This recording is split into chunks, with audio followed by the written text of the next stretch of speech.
Nagsimula ang lahat sa eskwela, nagsama-samang 12 sa kalokohan at sa tuksuhan, hindi maawat sa isa't isa.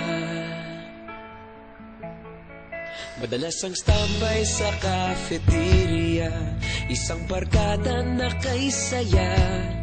Laging may hawak-hawak na gitara, konting udyok lamang kakanta na. Kay simple lamang ng buhay noon, walang mabibigat na suliranin. Problema lamang laging kulang ang datong. Sana napunta ang panahon? Sana nga ba? Sana nga ba? Sana napunta ang panahon? Sana nga ba? Sana nga ba? Sana napunta ang panahon? Sa unang ligaw kayo'y magkasama, magkasabwat sa pambobola. Walang sikreto kayong tinatago, okay sarap ng samahang barkada. Nagkawatakan na sa kolehiyo, kanya-kanya na ang lakaran. Kahit minsanan na lang kung magkita, pagkakaibigay hindi nawala. At kung saan na napadpad ang ilan, sa dating eskwela meron din naiwan. Meron pa ng mga ilang nawala na lang, nakakamiss ang dating samahan. Sana nga ba? Sana nga ba? Sana nga bang barkada ngayon? Sana nga ba? Sana nga ba?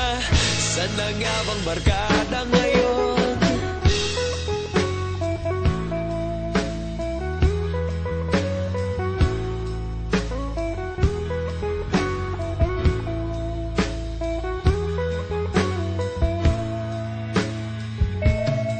Ilang taon din ang nakalipas, wala pa sa aming tatay na nagsusumikap upang yumaman at guminhawang kinabukasan. Paminsan-minsan kami nagkikita, mga naiwan at natira. At gaya nung araw namin sa eskwela, pag magkasama'y nagwawala. Napakahirap malimutan ang saya ng aming samahan. Kahit lumipas ng ilang taon, magkabarkada pa rin ngayon. Magkaibigan, magkaibigan, magkaibigan pa rin ngayon. Magkaibigan, magkaibigan, magkabarkada pa rin ngayon. Magkaibigan, magkaibigan, magkaibigan pa rin ngayon. Magkaibigan, magkaibigan, magkabarkada pa rin ngayon. Magkaibigan, magkaibigan, magkaibigan pa rin ngayon.